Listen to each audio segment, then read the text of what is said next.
What up? What up? What up? What is going on, everybody? What is going on? Good evening. Good evening to all. Welcome to Blunt Thoughts Live. You already know me. I'm your boy Hector, and tonight we got a little special show going on. You know, depending on how you look at it, there's nothing to talk about. There's plenty to talk about. You're tired of hearing it. You're not tired of hearing it. We're all looking for news. There's probably no news. Maybe we get lucky and something breaks while we're on here.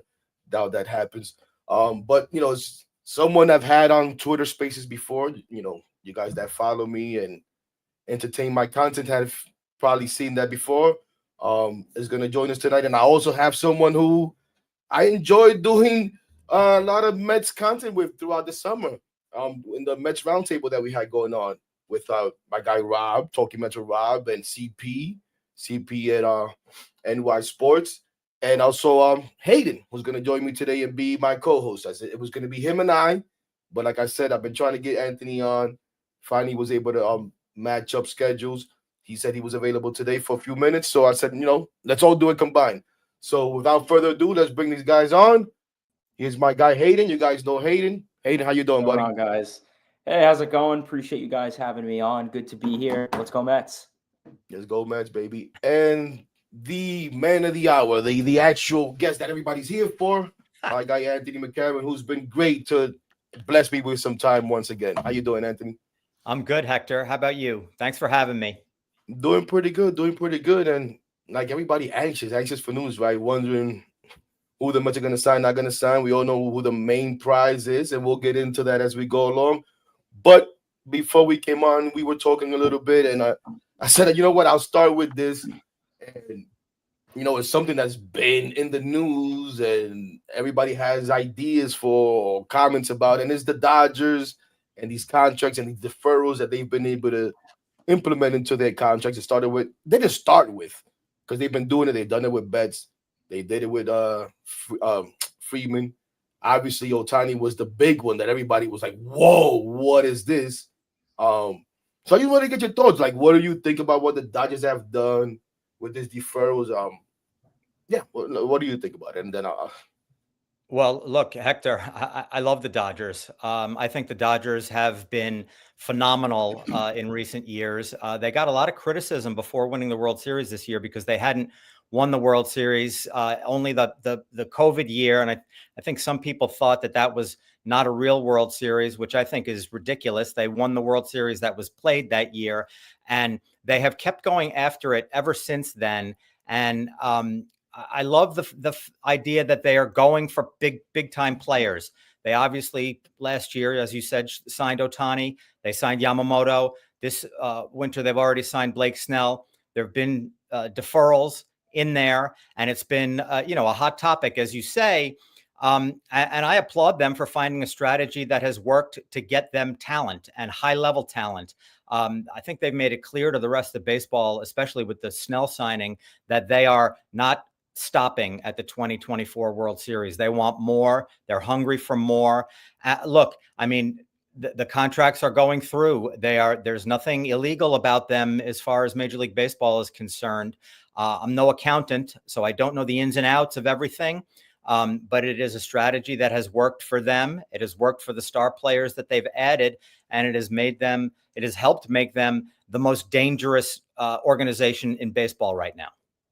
No, yeah, and I agree with you. Now, I don't know if I'll go as far as saying that I love the Dodgers, but I love some of what they're doing, right? And what I say is, when people were saying the Mets should be trying to be the Dodgers East or whatever, I'm like, no, you don't want to try to be like the Dodgers or anyone, but you do want to take good things from all organizations that are doing things well, right? And try to implement them to you.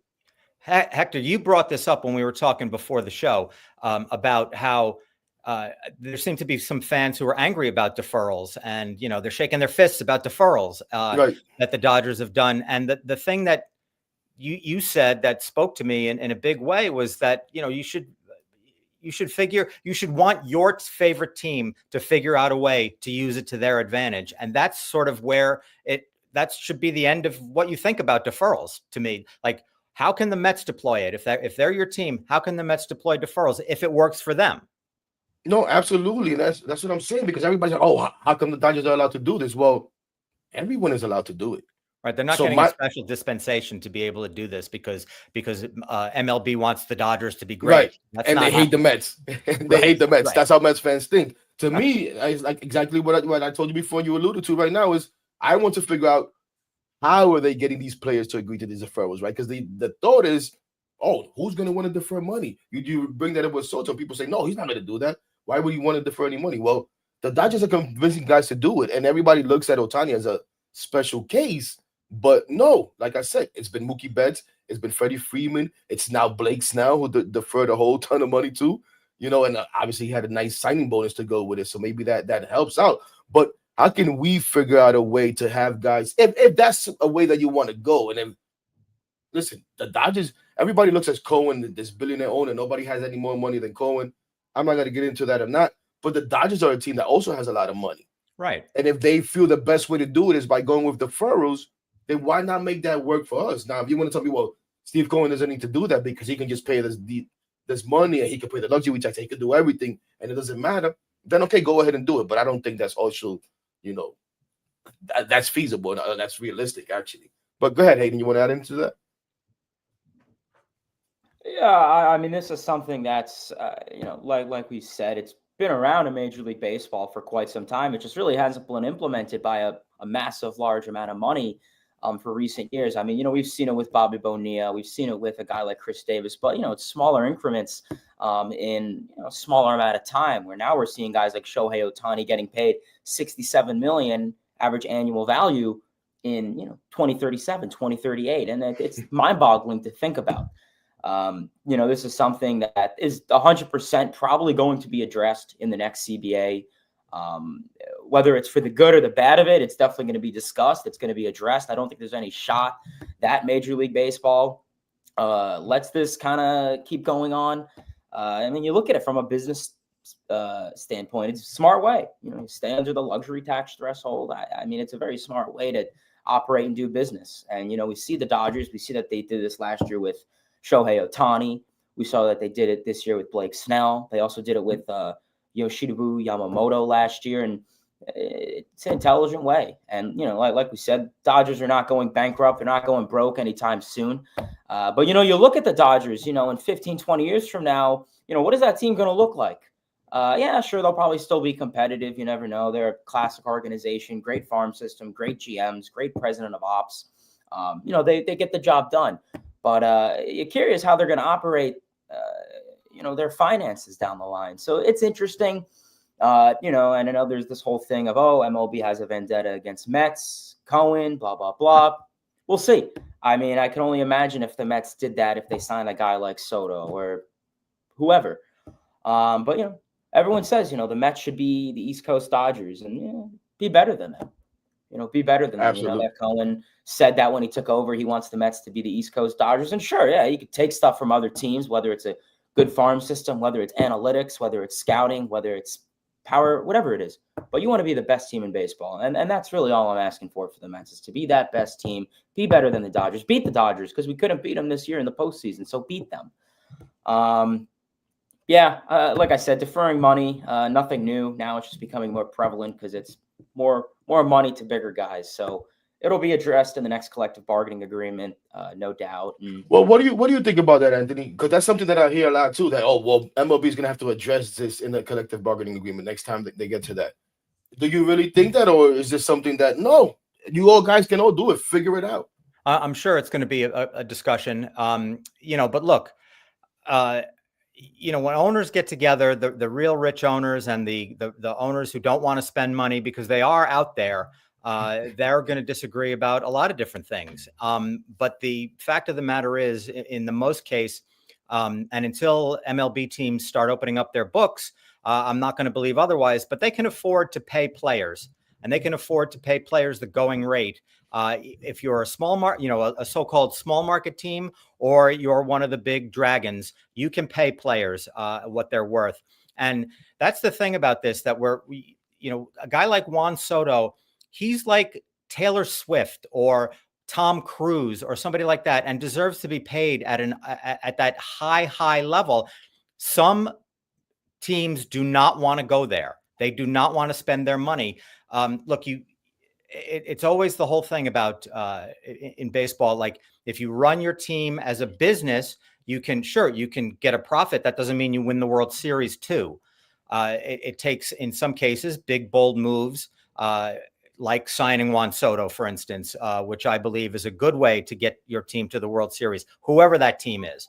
So the owners are always going to fight over money. They're always going to want to try to get some more control over salary. And,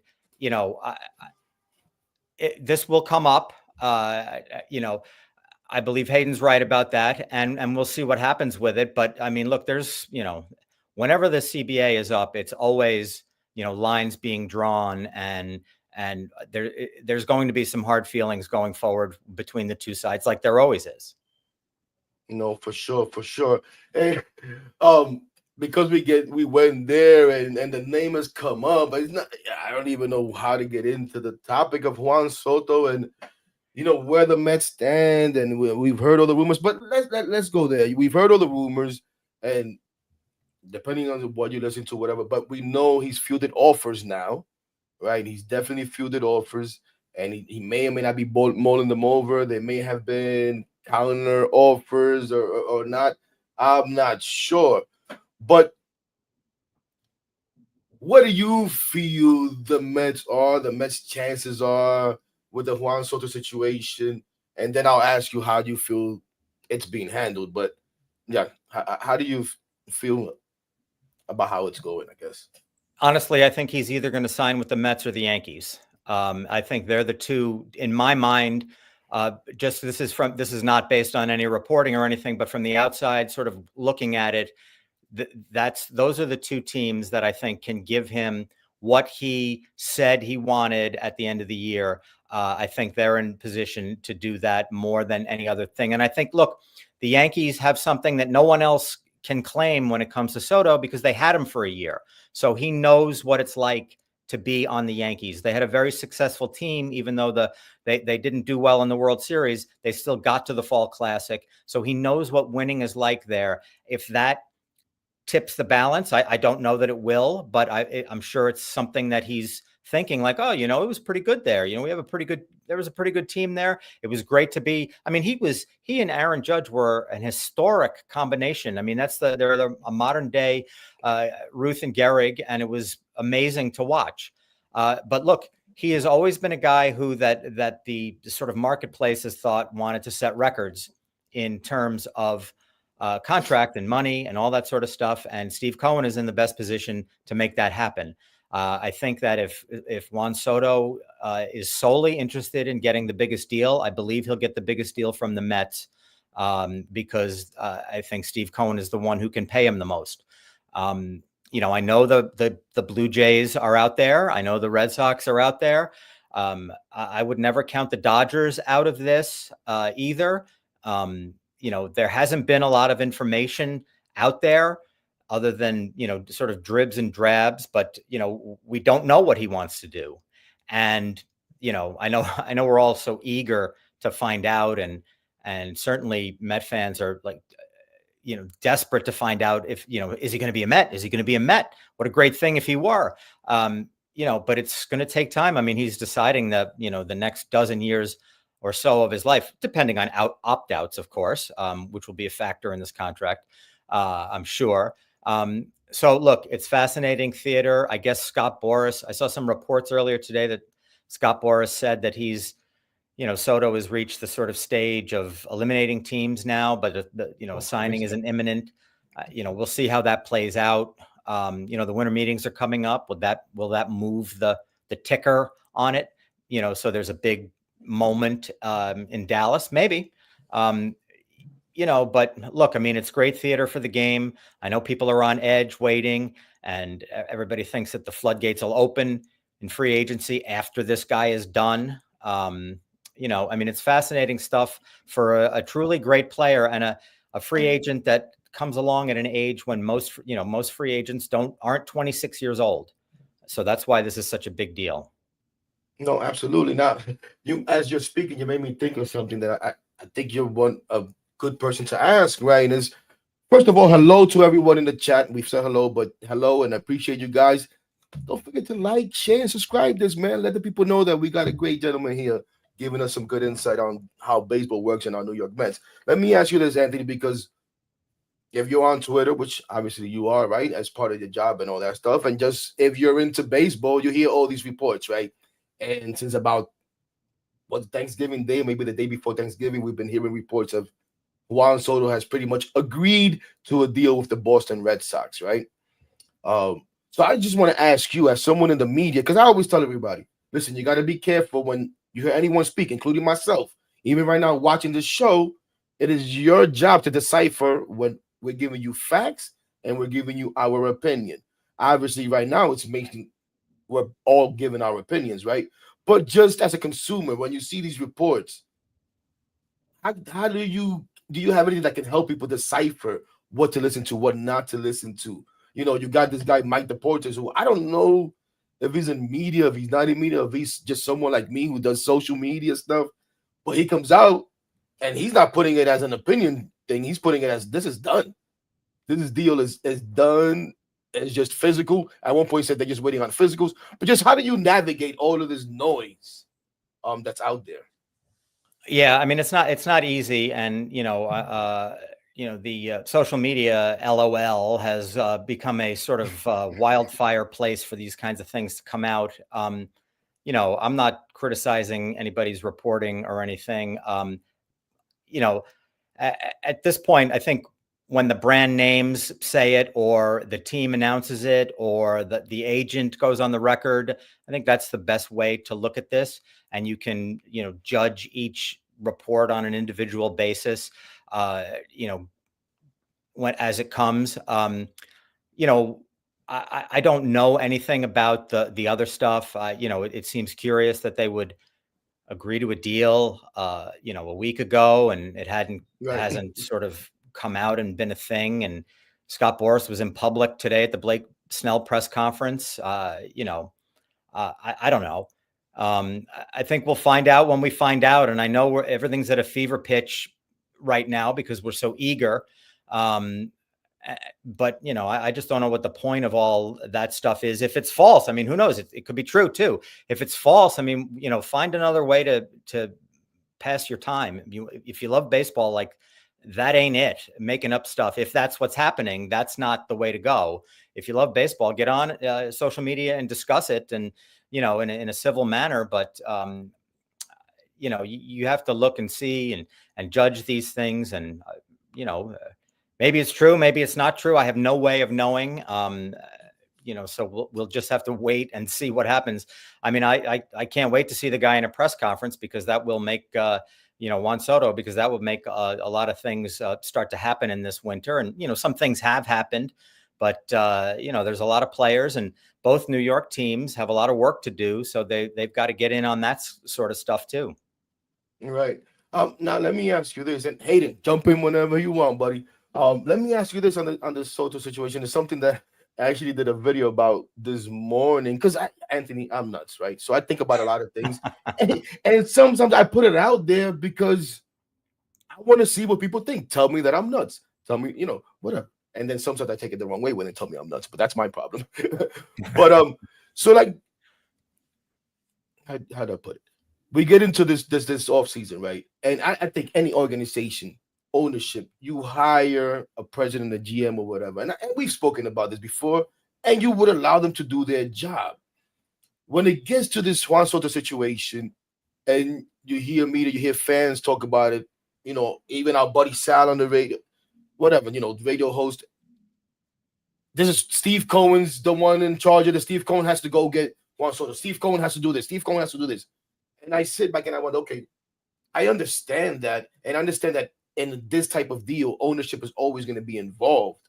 But what if Steve Cohen has taken the route of saying, you know what, David, you can do whatever you want. The resources are there. I'm willing to pay whatever you're willing to pay, whatever the amount is. And they may have discussed an amount that they've put, because we know they're going to put value on players. They're going to have those discussions. And they're going to agree how far they're willing to go, how far they're not willing to go behind closed doors. But my question is, is Steve Cohen maybe leaving this all up to David Stern so that if it gets to a point where, yeah, David Stern may want Juan Soto, but the way that he operates is this is the value, and I'm not going to go above this value, and maybe they step away. Do you think that's something that Steve Cohen would? Or do you even think that's a good idea, or is it that important that we need to get Juan Soto that Steve Cohen should step in and say, no, I'm willing to go over X amount of dollars or whatever request it is that he's having that you don't want to do because you don't feel it's the right baseball thing to do?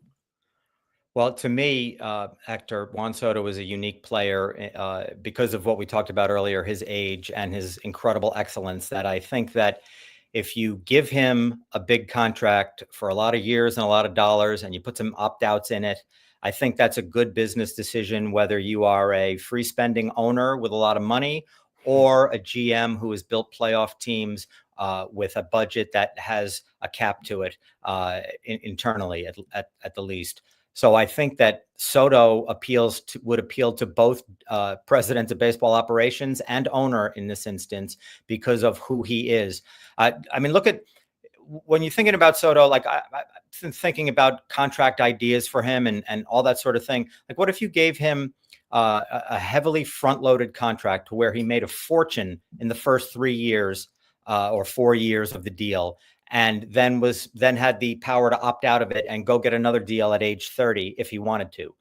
That means you're going to get peak Juan Soto because he is at the height of his powers right now, and it will cost a lot, but it will also be a great player that you can. I mean, he plays and he plays every day and plays very well. You can count on that incredible performance for at least 4 years, and then if he opts out and goes somewhere, maybe you don't suffer the age 38, 39, 40 Soto where he's a DH and you're worried about his base running and his hamstrings are tightening up or whatever.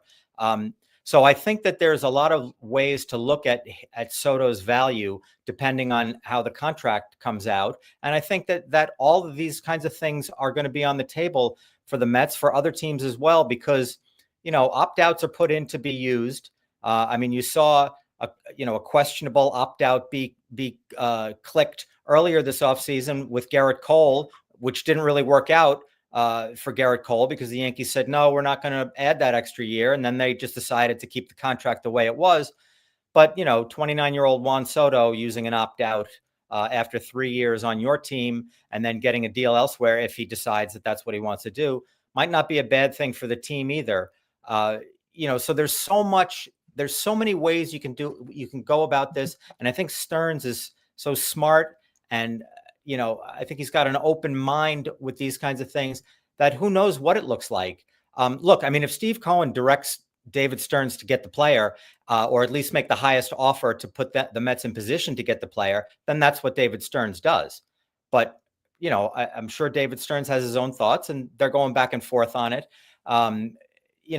Scott Boras wants to go right to the owner, though. This is a quote. This is a term I've heard him use in the past: ownership level transaction. And he has a nice relationship with Cohen. They've done deals together. You can debate on whether some of those deals have worked or not. But this guy is unique. This guy is different, and I think both Stearns and Cohen want him on the Mets. And I want him on the Mets. I think we all want him on the Mets. But I'll be honest with you. As a fan, I've always had a problem with these 10-plus year deals. They're not good.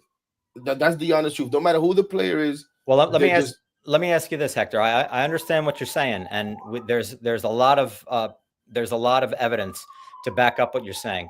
But what if you looked at it a different way? What if you looked at, you give a guy, I'll give you an example. I know it's across town and I'm not trying to ruffle any feathers, but I think CC Sabathia is an excellent example of this because the Yankees gave him a long-term deal. Then they reworked it at one point because he had an opt-out, and, CC struggled greatly at one point during the deal, reinvented himself as a pitcher and was a competent pitcher toward the end, but he was not ace level for 9 years or whatever it ended up being. But they did win the World Series in 2009, in large part because Sabathia was so good for them. ALCS MVP, tremendous during the season, et cetera, et cetera. Now, isn't that worth it?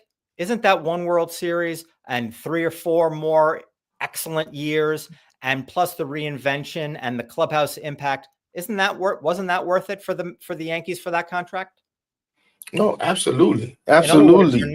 when you give a guy a 9-year contract, you're not saying that year 9 is going to be as good as year 1, 2, 3, when he was a much younger player, healthier, in the prime of his career, whoever the player is. You are sort of accepting the natural downturn of the player at the end because you want to score on the first part of that contract. No, for sure. And, But I still would prefer to do the shorter term deal or the front loaded contract with the opt outs and all that right. good stuff.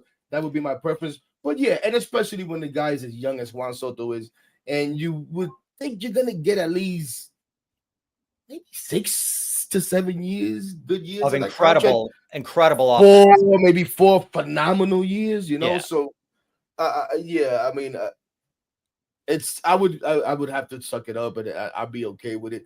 But it's just something that always kind of like bothers me, just because I'm a fan of the team. Like I always say, players come and go. I'm still going to be here as a fan of the Mets, so I do worry about how this is going to hurt my team.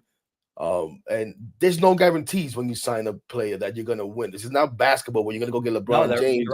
You're right. And the balance of power completely shifts, you know.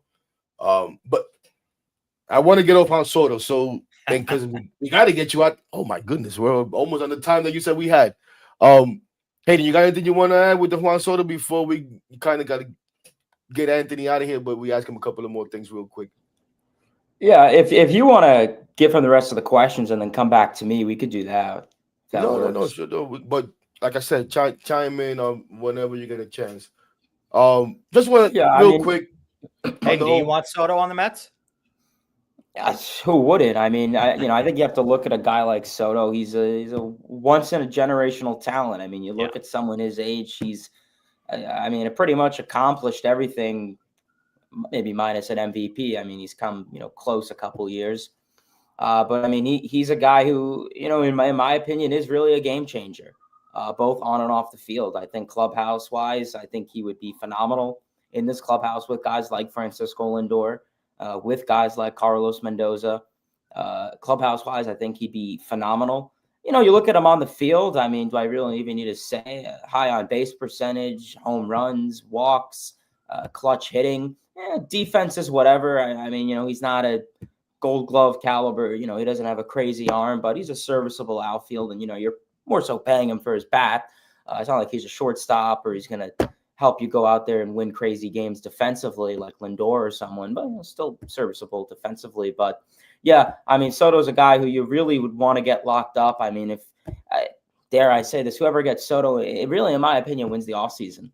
I think he is that number one guy that teams are going to target. And I agree with Anthony. I think it's going to come down to New York. It's going to be the Mets or the Yankees, whether it's the team in the Queens or the Bronx. I don't think the Blue Jays are really a serious contender. I mean, they're a team that still their future is a little shaky. I mean, they haven't really extended guys like Vlad or Bo Bichette yet. So I'd be curious to see, a little weary, how the Blue Jays go on to that. Boston's a team who I think is probably the third most likely to go out there and really try and sign Soto. But once again, I mean, really, who's the only guy they have locked up? Rafi Devers. And, like I said, I feel like Soto would want to go to a New York team, and a team that has a future, a team that has guys locked up. And really the only two teams that are in those categories are the Mets and the Yankees. Two of the richest owners, two of the biggest owners in baseball.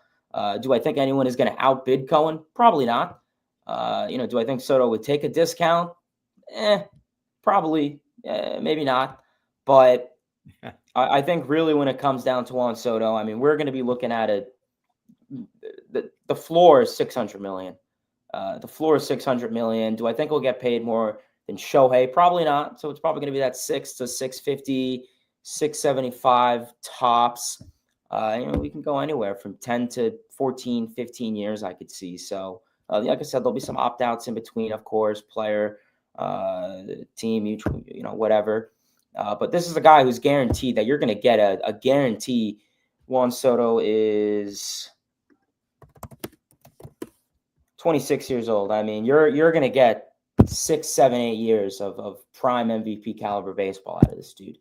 And that's a contract I'm willing to take. I mean, you have to look at it with Ohtani. The Dodgers signed Ohtani last offseason. Big risk, $700 billion for, was it 12 years, 11 years, something like that. Imagine they didn't win a World Series, how much of a bust that contract would have been. They did it year one. Well, I mean, after 1 year, you can't call it a bust. And then, but now, yeah. and then now you come in and you say, all right, well, now everything's extra. I would pay $700 billion for a World Series, 100%. Million, now I'm not saying Soto's going to come in and they're going to win, World Series. Dude has experience, and that's a very big thing too. So Soto, I would love if Cohen and Stearns could make it done. If he goes back to the Yankees, it's well. But I think the Mets could still have a great offseason with or without Soto. Absolutely. No, yeah, I don't think that's a good point that I think people should think about.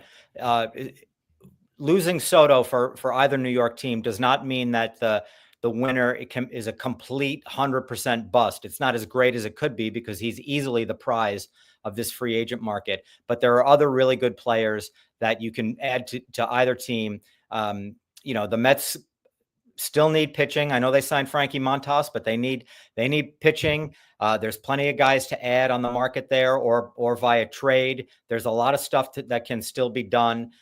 Soto can obviously only play in one city, or in one for one team. So, we'll see what happens there. But there are other guys. You sure, Anthony? You sure they can't do like Tommy Lugar is suggesting and split them between the just home games? Yeah, home games in New York? You've heard that, right? These guys are funny. But no, listen, and I don't think anyone would be upset if the Mets signed Juan Soto. Like I always say, I'm always gonna give my blunt thought on it and say, maybe that's a little too much, maybe there's too many years. But I love having the guy. But that's just me. That's just me because I'm always gonna express it. But I wanted to acknowledge some of the comments here real quick. My friend Patty says she would totally want an opt-out on Soto. She wants the opt-out on Soto, though. She doesn't want Juan Soto to have the opt-out. She wants the Mets to have the opt-out, which is another thing. The players always get the opt-out. And my thing is, I don't mind giving the player the opt-out because it could benefit you. It could benefit you. but can I get an opt-out too as a team? But the players don't usually like to do that. And my guy Ann says, in my opinion, Soto won't accept front-loaded or opt-out deal, but it's a good idea. I guess we'll see. Like I said, it's all opinions. Until it's done and we get all the details, we won't know. But I do want to move on because I want to get Anthony out of here. Anthony, what do you think is going to happen with Pete Alonso? Is Pete Alonso going to be a Met, or is he going to be a former Met? I don't know, Hector. I wish I felt better about him, the prospect of him remaining a Met, because I feel like that's not only is it good baseball wise, I feel like it's a good narrative also. You know what I mean? Like a homegrown guy who will destroy the record books. He seems to have relished his time in New York. I think fans have, until this year anyway, fans loved him passionately. Then I feel like they went a little bit up and down with him because he didn't have a platform year that maybe everybody hoped that he would have and hit 50 home runs or whatever. And then he kind of got a little bit of the love back because he hit he had so many big hits and big homers in the playoffs. I think if Juan Soto signs elsewhere, I think that probably increases the chances of Alonso being re-signed by the Mets. But I find it interesting that, of all the players who are out there on the market, like I feel like we've heard the least about Pete Alonso since the GM meetings when, people were asked and GMs and, executives spoke on the record about this guy or that guy. Of course, oh, sure. Of course, we'd love to retain Pete. We value what he does, blah, blah, blah.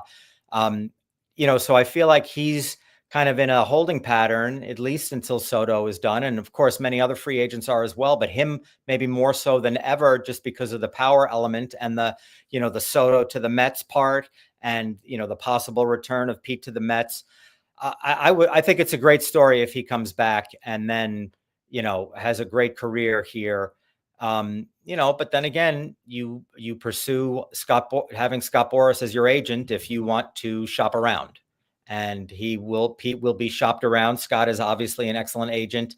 Pete will have opportunities and, be pitched to many teams who could use a first baseman. And, we'll see. I wish I had a better feeling of him, like, oh yeah, like it's 75% Mets. I don't feel that though. But don't you feel, Anthony, like it shouldn't matter whether the Mets sign Soto or not? I think it should be both. I always feel like, a And guy like Pete, it still is could he be. perfect? Right. Yeah. And I also put most of the talk is, well, if the Mets sign Soto, they're going to go elsewhere with Pete Alonso. And obviously, like you said, a lot of the fan base feels this way. And it's what I talked about before. There's a value on these players. And not many people are willing to go over that value for Pete Alonso. They'll Right. blow over it for Juan Soto for all the right reasons. They're obviously Right. way younger, way better player. Pete Alonso is a guy that does have warts, but not as many as people think. I don't think he's as bad a defensive player as people make him out to be. I think he's a pretty darn good defensive player, honestly. Besides throwing the ball, he can't throw. We all know that. I hate the fact that he swings at a slider in the first base batter's box, in the first base dugout all the time. I can't stand it, but I still love the guy. He is one of us, and I feel like Pete, with the right players around him, just like Lindor with the right guys around him, Brandon Nimmo with the guys around them, the addition of Juan Soto would be the move that I would make. Add to what we had, not subtract from it. But I digress. I don't know. I just really want Pete Alonso back. We've gone a lot longer than you said we would, but you mentioned it a little bit with the Mets signing Frankie Montas, right? So I do want to ask you, Sure. What appears to be, I got a phone call right before we came on from a frustrated buddy, but he's always frustrated. And he expects the worst from the Mets. And he's going nuts because if the Mets don't sign Juan Soto, and what are we doing with the pitching? Why are we not getting no big name pitchers and yada, yada, yada? And we know Frankie Montas, come on. I'll be honest, when I saw that, I was like, what are we doing here? And then, I said, you know what, Hector, you've been asking for a move. I actually had done a video saying, identify a pitcher, whether that be a project, whether it be one of the three guys that are free agents that you're going to bring back, somebody that you can sign in here. So they go ahead and they identify the project. But the belief is, if you listen to David Stearns, it doesn't look like he's going to go Corbin Burns 7 years. It looks like he's going to do more of the 1 year prove it and an opt out. If you can get Shamania on the perfect maybe 3-4 year deal, he'll do that. I don't even think they're interested in bringing Severino back, to be honest with you. That's just how my feeling about it. But what do you think about what seems to be the philosophy? Do you think that's the way it's gonna go? Do you agree with it? Not agree with it, but I don't know. How do you feel about what seems to be the pitching philosophy or the way that he's gonna address pitching on this team? Well, the one thing I would say about Frankie is that he's just their first signing of the offseason. Yeah, of course. I feel like that at least when I was looking at some social media stuff about it or talking to people, fans about it, they're like, we don't need Frankie Montas, we need Corbin Burns. Well, the two are not equal. Like that, Frankie Montas has nothing to do with Corbin Burns, Max Fried, and any other, make good kind of pitcher who might be out there like Walker Buehler. He's just a guy who they believe has some upside, and they gave him a contract to reflect that. I'll give David Stearns the benefit of the doubt on that because he was right big time on two guys that way last year. I mean, he wasn't right about Adrian Hauser, and that's fine. They got a very useful player in that trade with Milwaukee that Hauser came over in Tyrone Taylor. But he was right about Severino and he was right about Manaea. Montas has always been well thought of. He obviously he was a wreck as a Yankee because he was hurt in large part. And he didn't exactly have a jaw-dropping season last year for the Reds and Brewers. He was okay. He got 150 innings, and I wrote this down. I think there were 51 pitchers he made 30 starts over the season. There were only 51 pitchers in baseball who made 30 starts during the season last year. And posting is a valuable skill. It's not very sexy, but delivering time on the field is something that is valuable. And if he can do that, that's fine. Maybe the Mets pitching lab, we talk about this all the time. Maybe they can gas him up a little bit and get him going and find out something. I was reading on Fangraphs about him earlier today, and they noted that if the Mets can help him to throw more strikes early in the count, that'll make his split finger more effective because it's always a ball, But if you don't have to throw it for a strike and you can get a swing and miss on it, it's going to help you get outs. And maybe that's something that the Mets saw in him. I don't think that, at least, well, if you go by David Stearns's track record, Corbin Burns, a big deal for Corbin Burns doesn't seem like it fits his profile. Same with Max Fried. Those guys are going to command a certain amount of years, I would think. But to me, I would, and this goes back to what we were saying before about these long contracts. Like if the Mets sign Juan Soto, and we'll go with your plan, Hector, and they re-sign Pete Alonso also. Well, this is shaping up like a pretty dynamite team, obviously. So why wouldn't you then sign Corbin Burns also, suffer at the back end of a 7-year deal to have 3 great years from him, presumably. I know it's no guarantee. At the front end of that contract, when you think you might have a World Series team there, and this guy could be a big part of it. I don't think that the Mets want to sign those, a Corbin Burns, but to me, it would make sense if you've put all these other pieces in place, take your shot. I feel like in baseball, and this is not just the Mets, this is all over the place. They're trying to win the teams are trying to win every single contract. All you got to do is win a couple of the years and win the World Series in those years, and you've won. Like, you don't have to get, I just like what you were saying before, Hector, they want to get X value from every single year on a contract. I mean, that's great when you're in the boardroom and you're doing your ledgers and your spreadsheets and everything. That's great. It's great. You'd be able to tell your boss you got X value. But wouldn't it be great if you could tell your boss and, oh yeah, everybody in the city that you won the World Series during that contract too? I don't know. Absolutely. I'm a little bit, I value and, finding the underused and underappreciated nugget. That seems to be a big deal in baseball for a while now. But it's also worthwhile to get big stars to play big in big moments. And if you end up paying them $30 million for 4 starts in 2029, oh well. No, I listen, I kind of agree, but there are some that say, buddy told me, people feel like and I don't agree with this, and I don't think it's many people, but some people feel like David Stearns is out here to prove that he doesn't need to go out there and give these big money contracts, that he can do it his way. Oh, I don't know about that. I think that, why would he want to do that?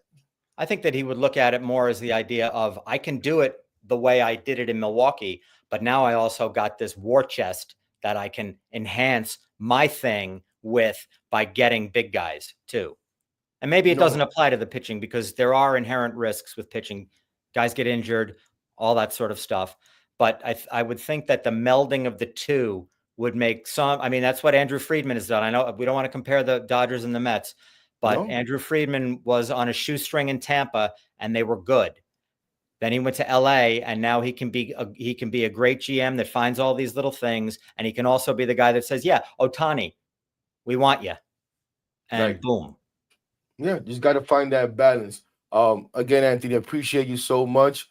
I did want to see if anybody has any questions, but I'm trying to look through here, and there's just a lot of comments. A lot of this is great, and appreciated you guys, and appreciate you guys being in here. Let's see. My guy Joel says, what's the point of all that money coming off the books to not use it and try to find more project guys? Screams cheap off season. That's another thing, Anthony. A lot of people think that because a certain amount of money came off the books, you have to spend this amount of money, or because you're pursuing Juan Soto, or you were pursuing Yamamoto last year and you had earmarked $300 million for him, or you were willing to give him that much. You offered that much. If you're willing to offer Juan Soto $600 million and he for some reason doesn't take it, go somewhere else, well, go ahead and spend that $600 million somewhere else. And I don't think that's realistic, right? So just because Juan Soto's worth this money, but that doesn't mean I'm going to go recklessly now and spend the same amount of money. Right. I think those guys, Yamamoto and Soto, are special cases that you earmark that money for them, but that doesn't mean that you then go and give Teoscar Hernandez X and Anthony Santander X and Corbin Burns X, even though those guys are good players and would help any team. It's a different thing with those guys. And I think you just have to sort of accept that that's the way that the teams would approach that. as opposed to we got this big pile sitting here. We need to spend it. Juan, do you want it? Oh, no, you don't want it. Okay, you guys get it then. It's never going to be that way. Right. MEZBX, my guy, how you doing, man? He says, I think they'd rather trade for a frontline starter. That's a great call, actually. And Stearns has been quoted saying that he loves the trade market. In fact, look, I know that there are a lot of people, Met fans, who are really excited about some of their prospects and don't want to trade them. But I'm telling you right now that if Garrett Crochet can be had, the Mets need to dip into the top 10 and send him off to Chicago and get Garrett Crochet in the fold. He's worth it. Those kind of guys they're not available as free agents. So, what is he, 25, Crochet, lefty, strikes out a ton of guys. Something like that to me is very attractive. And, look, all the prospects, there's not room for all of them. There's no place to play everybody. I know you love Jet Williams, but maybe he's better for the Mets as a trade piece. And that's part of the existence of prospects. They live to better the major league team, whether it's that's by turning into productive regulars in the big leagues or being traded for someone who will help. Absolutely. And Cindy pretty much was saying exactly what you said here. She says, agreeing with Emizio, pretty much telling Emizio, there's no secret we have a crowded infield in the minors, which you touched on some of those guys. And yeah, I'm of the Omar Minaya school. Prospects become suspects, right? Yes. So, and I tell people, love Omar. Me too. I don't get bogged down with the prospects. I don't even pay attention too much to the prospects until I've seen them, Anthony. Once I see them and I can touch them, where they be, because they got a spring training invite and they open my eyes, where they've been called up, or you start hearing them doing well in AAA. Like you heard about Pete Alonso. You even heard about Dom Smith. We were all screaming for Michael Conforto because we kept hearing about Michael Conforto and we need a guy like this here, right? Other than that, I don't care. But it leads me to this question, though. I'm trying to do rapid fire here, trying to get you out of here. I know I keep going on and on too, Hector. You get me going. No, I know. Sorry, man. But this is what we do. This is what fans do. You get into a good conversation, Absolutely. You can't stop. Baseball is so much fun to talk about. Right. One prospect that we have seen who seems to be tearing it up, and I had it up here before, but my computer died and I don't want to look it up. Well, his numbers are out in the Venezuelan Winter League, Luisangel Acuna. And I got to be honest, and I understand it's a little crowded, and I did want to ask what your thoughts about bringing Jose Iglesias back, if you want to touch on that together. But I've looked at it as I would bring Jose Iglesias back at the right price, right? I'm not going to go crazy. And I think he's someone that he's willing to come back as long as you treat him fairly, just like Sean Manaea, which is, I don't understand why deals like that haven't been made. But anyways, whatever. You bring back a Jose Iglesias. And I would like a Luisangel Acuna to have an opportunity to win the job out of spring training. You don't give it to him, but you give an opportunity to win the job. Then you're going to say, oh, Hector, what do you do with Jeff McNeil? Can Jeff McNeil maybe be a piece that you can move for a bullpen arm or maybe a starter, maybe not a Gary Crochet? And I understand that Jeff McNeil is a very good piece. He's a very valuable player. Jeff McNeil can play multiple positions, and I don't think he's as bad a hit as he was last year. But really the question is, how do you feel about a Luisangel Acuna, where he's at, and whether he should maybe get a shot to win that second base job, starting out from the beginning of the year? Last year when he came up and had such an impact on the team and was, ripping all these extra base hits and, was just an electric player. I remember Carlos Mendoza saying something, that maybe he was a little bit bored in AAA because he did not play well in AAA. And he did not sort of show out like you would feel like a top prospect would there. I mean, there were moments, yes, but I don't think he had a great year. But yet when he came up to the majors, boy, did he look like he belonged. I would love to see him get a shot at a starting job there. And I think you have to consider the potential risk of sending him back down or starting him in the minors next year, what that might do to him. I was already the most exciting player on the team for 10 days while they were in a playoff hunt last year. Now I'm back in Syracuse where it's, 20 degrees and we're playing baseball in April here. This is, that's a recipe for some unhappiness there. I think he's a talented guy. And if he's challenged properly, I think he can really respond. I would love to see him be the second baseman next year. I agree it should not be given to him, but he should definitely be in the mix there. And I think bringing back someone like Iglesias he needs to be a backup. You don't want to have him as a primary spot. And I think that's something that he would be willing to do unless somebody else offers him a starting role somewhere and he's desperate to start. But I think that the impact that he could have on the young players on that Met roster, continue to have on those young players. I mean, he was the vibe master last year when he came into the Mets, right? I mean, he sort of ushered in an era of good feeling when he came up in May or whenever that was exactly. And brought so much, as well as his excellent play on the field. If he were, a swing man, an infield swing man, I think there's a lot of value there and more of a good thing for the Mets. No, absolutely. What do you think the chances are the Mets are able to land this Roki Sasaki guy? I mean, I think, as good as anyone. I mean, this is an amazing offseason because there's so many unique things happening here with a young free agent like Soto and Sasaki, a 23-year-old already ace type pitcher coming over who won't cost. You don't have to pay Yamamoto money to get him because he's under the international signing rules. So it's not who can pay him the most that's going to land him. It's the most attractive situation and his sort of desires as well. I mean, does he want to come and learn from another Japanese star in Senga? Or does, Ohtani is Ohtani a huge draw for him? Or, I've read that he has a relationship with Yu Darvish and, admires Yu Darvish. So are the Padres more his cup of tea? I think it's pretty wide open, but the Mets should have as good a chances as any because they can offer a lot in terms of, the stature of the organization. Now, Steve Cohen has done a great job of building that up, adding to the analytics department, adding the sort of brain power, in the Stearns regime that makes the Mets a threat in so many different ways beyond Cohen's checkbook. No, for sure. And I want to acknowledge the comments here. So I'm not brushing you off, but I want to get you out of here. This is someone, Amizi, again, he brings this guy up all the time. And I always tell him, why not? He brings up trading for Sandy Alcantara from the Marlins. What would you think about that? I mean, if he's available, he's right? supposed to be healthy next year. I'm all in on that guy. He's an amazing talent. And I don't know, do you have to see how he is coming off of, he missed the whole season last year, but did he have Tommy John? So do you have to see that? He's also like the only good player the Marlins, or one of the few good players the Marlins have. I mean, they got to have somebody to come watch there. So yeah, I mean, look, if it's possible, sure. It's someone to look into.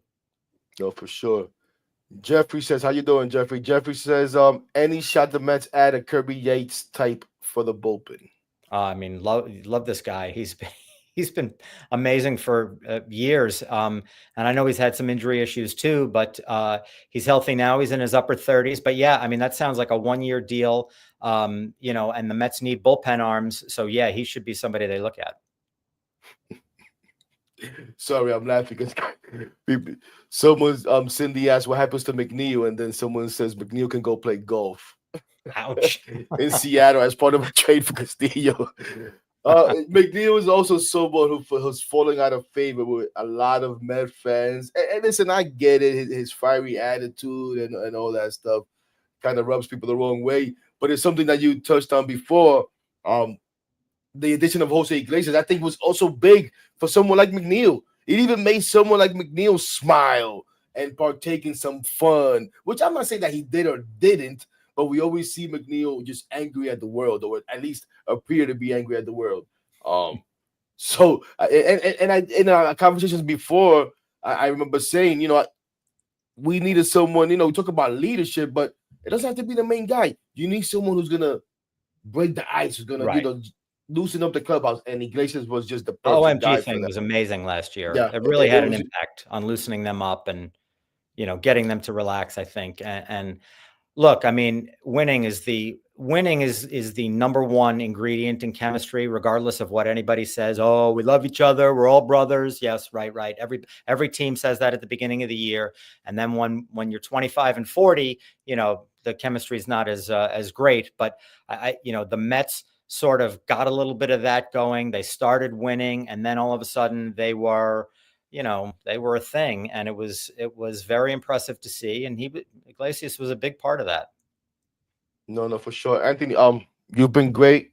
Like always, so kind with your time. You told me 20 minutes before we got started. We said 30 minutes. Get a bounce, Hector. Yeah, and it's been an hour.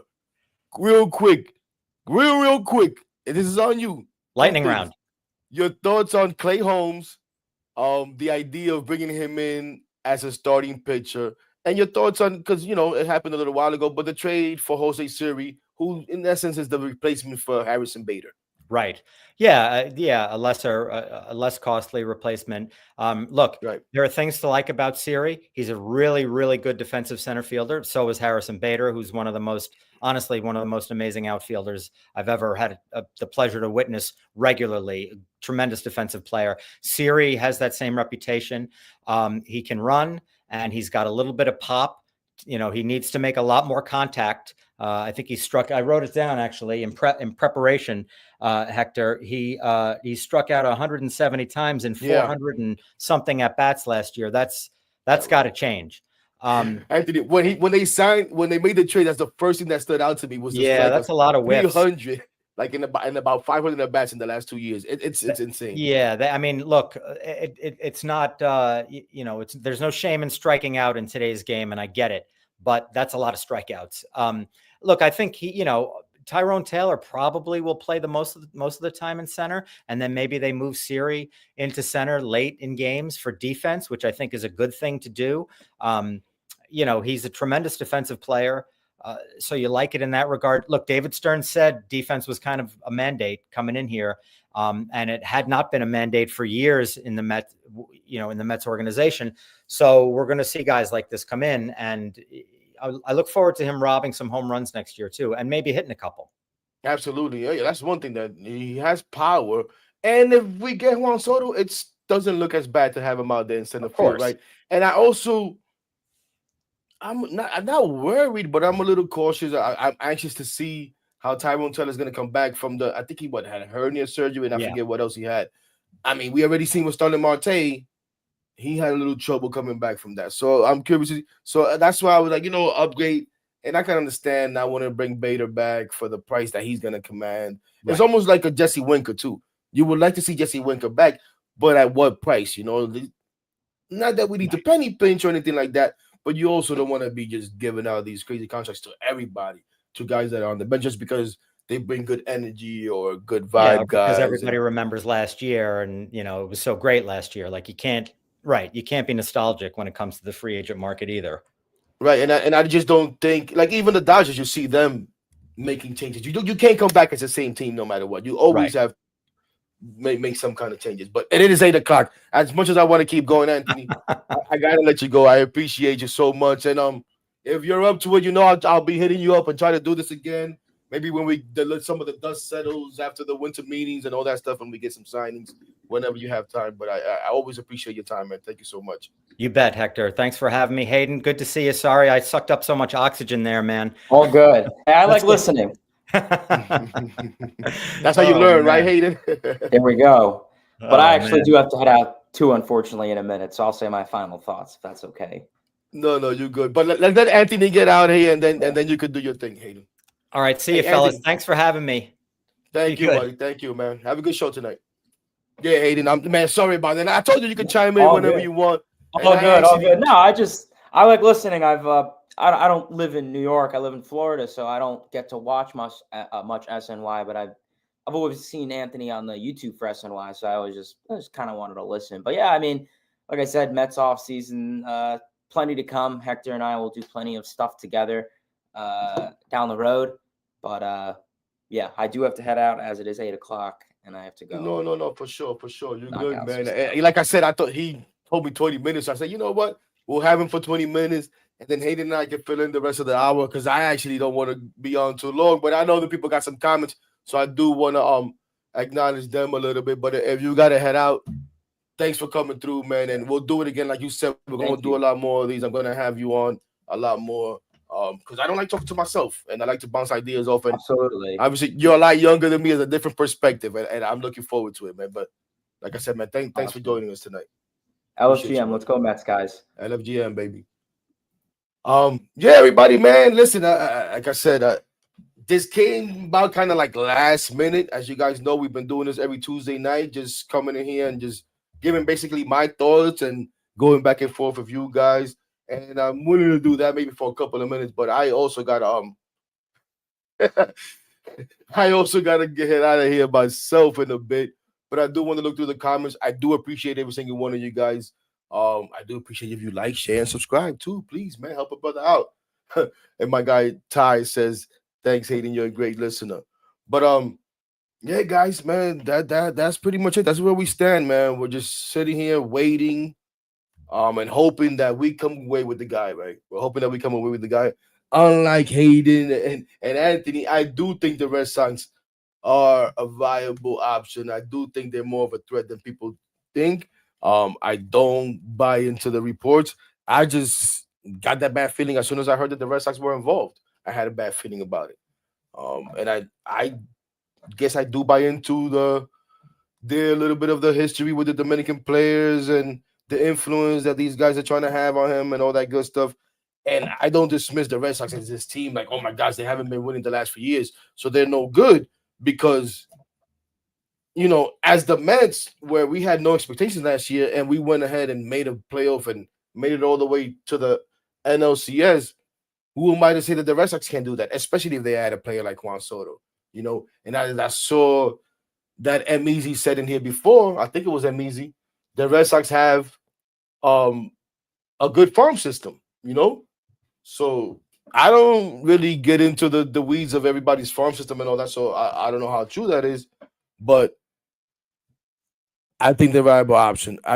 Unlike most people, I do think if the money's close and he feels more comfortable in another situation, he may go there. So we'll see how it happens. That doesn't mean that I don't want the guy. I think all you guys know I want the guy. See, Ortiz says, but yeah, we know, the bid is gonna surpass 600, is gonna be 500, is gonna be 700. Who the hell knows, man? Who the heck knows? Thank you, George. I appreciate it, man. I appreciate you. Other than that, I do agree with what some of you guys said, and what Anthony said. Listen, guys, we want Juan Soto. But if we don't get him, it doesn't mean it's the end of the world. Does he move us up in the odds and give us great odds to win the World Series if we get him? Absolutely, absolutely. But there are other paths to being a good team, to being able to get that World Series that we want. What the path is, I don't know. That's going to be up to David Stearns to figure out. Let's hope that path does include Juan Soto. But if it doesn't, let's not lose our minds. Now, I'll be the first one out here complaining and hollering and kicking and screaming about what the heck are we doing? How did we not get this guy? But at the end of the day, let me ask you guys this before we get out of here. Let me ask you guys this question in the comments. How much more are we supposed to offer this guy? Right? Because depending on what you believe, the Mets may have already offered the highest offer. And if you guys see the video that I did recently about Juan Soto, the Mets may, if you believe some people, the Mets have the highest offer on the table. Now, some people are saying that the Blue Jays are going to come in with the highest bid. Maybe they do, maybe they don't. But what if the Mets do have the highest offer, but he's still not committing? How much more are you supposed to go if no one else is surpassing you to try to convince this guy to come? Or is he showing you that he doesn't really want to be here? Now, you could tell me, hey, man, listen, that guy's a great player. Bring him here anyways. And once he's here, he may change his mind. And as long as we get his production, who cares? Could be. But can we kill Steve Cohen like some people are already doing and say, what good is his money? What good is it all this for? If he doesn't get Juan Soto, if he offers the most money and the guy just doesn't want to take it? I don't think that's fair. I don't think that's fair. You know, and when I asked, when I did the video earlier today, and I asked, "Oh, is David Stearns the one in charge, the one with the final call on this contract?" And Anthony says, "No, not in this case. You would think ownership would always going to say, go get that player, figure out a way to do it." That could be the case. But what if David Stern says, you know what? This is enough. Has he not earned the right for us not to kind of like question him? And maybe not that, but maybe, you know what? With the pitching for sure. I think with the pitching, at least for me, I have to sit back, and as much as I may not like the idea of what we're doing, I can't really question it because he's had success doing it. Even last season. Is it always going to work? Are they going to throw everybody in the pitching lab and they're going to come out 180 degrees better? I don't know that. But I got to give him the benefit of the doubt because it's worked. It's worked. So, from the most impatient fan, or one of the most impatient Met fans that you're going to find, I'm here to tell you, let's be a little patient. At least until tomorrow when I wake up on the wrong side of the bed and I make another stupid video about something that's driving me nuts. And I just want to throw the idea out there to hear all different sides of it. But like I said, thank you all guys for joining. I do have to get out of here. My guy CP, good to see you, brother. Yo, Chris, man. Wow, haven't seen you in a minute. I'll check out the retweet. I know I haven't checked out my tweets in a what? What? Hold on, guys. We may not be going anywhere. Hold on. Hold on. What are you talking about here?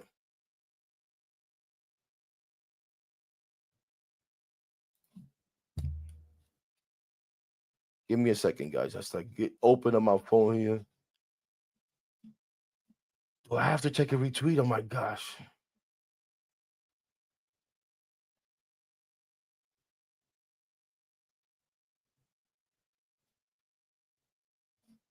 So this is true.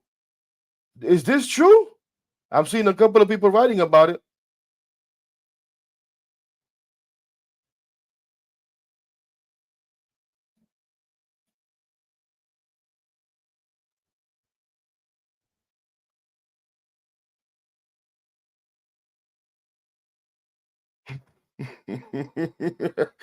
Well, Bobby, we're already here. I don't know what the hell you're doing.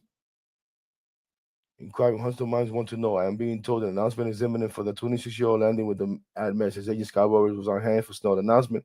The chatter is real. Stay tuned. So it's somebody else. Another no name is saying this though, guys. Has anybody credible confirmed this? As this is live, y'all. This is live. He said I can't announce it, but I can retweet it. Well, it looks like Juan Soto's the man, and all this conversation's been for nothing. Anthony, come back. Come back. Forget SNY. But tune into SNY tonight because it may be good. It may be good. I hope this is true, man. I really hope this is true. Oh my gosh. Oh my gosh. Oh my gosh. Oh my gosh.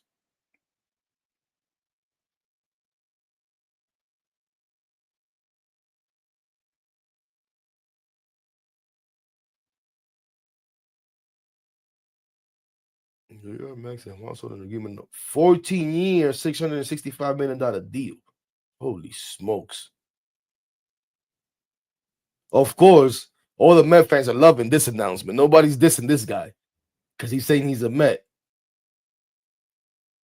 But when the guys are saying that he's a Red Sox, it's like, shut up, you're nobody. I never heard of this dude.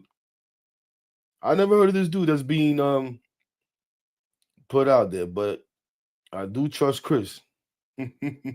Who the hell is Joe Jacobs? Who's this other guy? Wow.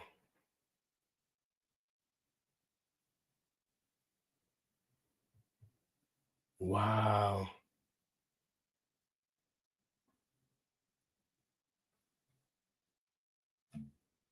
Wow. Wow. This is great. Now, follow it up with Pete Alonso, baby. Follow it up with Pete Alonso. Bring back Sean Mania and go make that crochet trade. That's what we got to do, damn it. Let's go, baby. Let's go. So I hope this is true, man. As much crap as I've been talking about, ladies and gentlemen, I really hope this is true because I've wanted this guy for a long time, man. I wanted him for a long time. And I don't know if I've been trying to cope by all the nonsense I've been saying. I don't know what the hell is going on. I do have those concerns about the long-term deals. That doesn't change, but I've wanted this guy for a long time. I really hope this is true, man. And I really hope we follow it up with a Pete Alonso move and a Sean and I announce everything tonight, man. Let's go. Announce all of it tonight.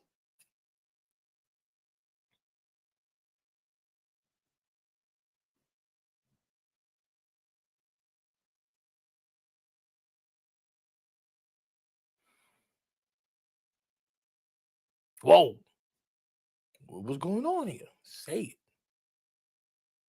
I don't know what's going on. It looks like we signed Soto, but I don't know. It could be another fake report.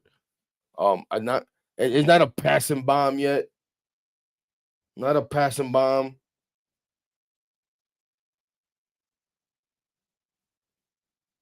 It's just some guy, I guess, threw it out there and everybody's jumping on it.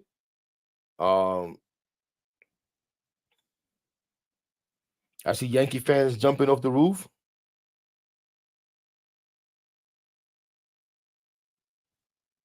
Now I see something, but this was a few hours ago. Somebody saying that they heard something they didn't like, that Soto to Boston is a real thing.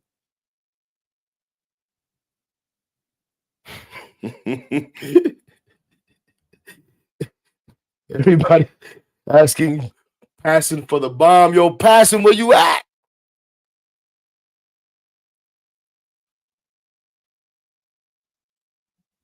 I haven't seen anything yet, guys. I haven't seen anything yet. I do got to get out of here, though. But if this is true, we will be turning this back on from somewhere. If not from here, from the road, we'll figure it out. We'll go live and we'll go nuts together.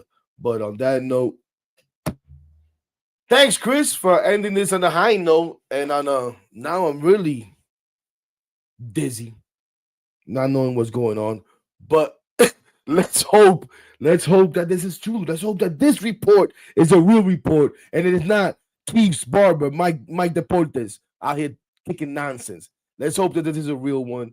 And we get, before we even get to go to bed tonight, or if you go to bed tonight, for those of you early sleepers, you're able to wake up early tomorrow morning and the news is official that Juan Soto is a New York Mets, and we can carry on with this offseason and building what we believe and hope will be a team that will make a run to the 2025 World Series. On that note, ladies and gentlemen, thank you to Anthony McCarron. Thank you to Hayden. Check those guys out. You can find Anthony McCarron on SNY. As you heard him say, he'll be on there tonight.